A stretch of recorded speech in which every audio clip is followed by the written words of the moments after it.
Salut tout le monde! Aujourd'hui, on plonge au cœur de deux outils financiers essentiels pour faire des affaires au Maroc. La kafala, la méthode traditionnelle, et le kitab adaman, sa version moderne, beaucoup plus puissante.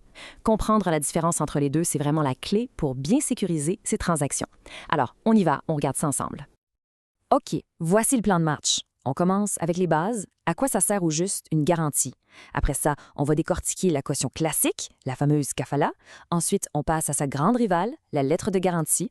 On va les mettre face à face pour bien voir les différences. Et on termine avec la question qui tue, laquelle choisir et pour quelle situation?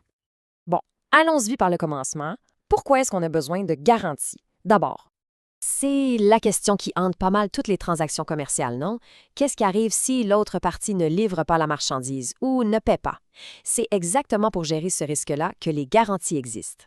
Exactement. C'est simple. Pas de confiance, pas de business. Les garanties, c'est le ciment de cette confiance. Elles disent aux créanciers, inquiète-toi pas, l'argent est là, peu importe ce qui arrive. C'est ça qui permet à l'économie de rouler. OK, passons maintenant au premier type de garantie, la kafala. Pensez à elle comme la gardienne traditionnelle, la méthode classique prévue dans le droit marocain. La définition a l'air simple. Avec la kafala, la banque promet de payer si son client fait défaut. Mais là, il y a un mot hyper important à retenir. Accessoire. L'engagement de la banque est accessoire. C'est ça la clé de tout. Et ça ne date pas d'hier. La kafala, elle est vraiment ancrée dans la tradition juridique marocaine. C'est le seul mécanisme de ce genre qui est officiellement décrit dans le daïr des obligations et des contrats. Bref, c'est la référence, le standard historique.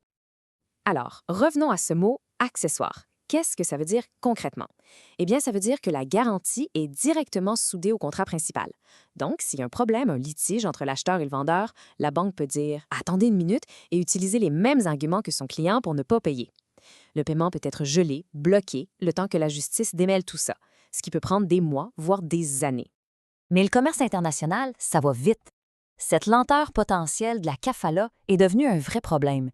Il fallait une solution plus solide, plus rapide. Et c'est là que la pratique bancaire a innové. C'est ça. Les entreprises qui font affaire à l'international, elles ne peuvent pas se permettre d'attendre la fin d'un long procès pour être payées. Elles ont besoin de liquidités et vite. Face à ce besoin criant, les banques ont dû inventer un nouvel outil, beaucoup plus direct. Et la voilà, la solution, le hitab adaman, qu'on appelle aussi la garantie à première demande.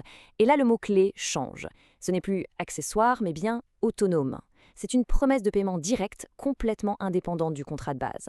Le principe est d'une simplicité redoutable. Le bénéficiaire demande, la banque paie. Sans discussion. Point final. Cet outil repose sur deux piliers en béton. Le premier, l'indépendance. La garantie vit sa propre vie, séparée du contrat commercial. Et le deuxième, qui est vraiment le cœur du réacteur, c'est ce qu'on appelle l'inopposabilité des exceptions. En gros, ça veut dire que la banque met des œillères. Elle n'a pas le droit de se servir d'un problème dans le contrat principal pour refuser paiement. C'est ce qui rend cette garantie si incroyablement efficace. Parfait. Maintenant qu'on a vu les deux, mettons-les côte à côte pour que la différence soit vraiment, vraiment claire. Le tableau ici résume tout. D'un côté, on a la kafala, accessoire, donc dépendante et contestable. Le paiement peut être retardé.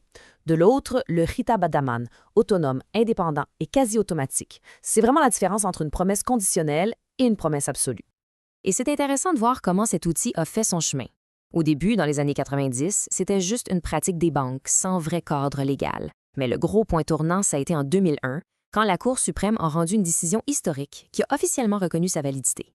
Après ça, d'autres jugements sont venus confirmer sa place dans le système juridique marocain. Et voici la phrase clé de ce jugement. La Cour a dit que cette garantie crée un droit direct, définitif et indépendant. Ces trois mots ont tout changé. Ils ont donné aux entreprises la sécurité juridique qu'elles attendaient pour pouvoir vraiment faire confiance à cet instrument. Et pourquoi c'est si important?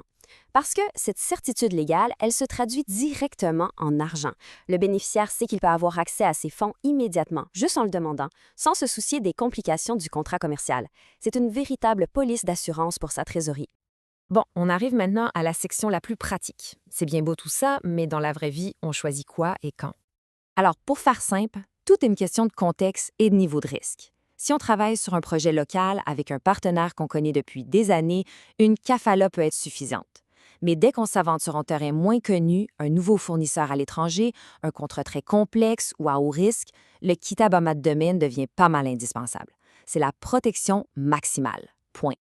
On termine là-dessus. La bonne vieille kafala n'est pas complètement disparue, bien sûr.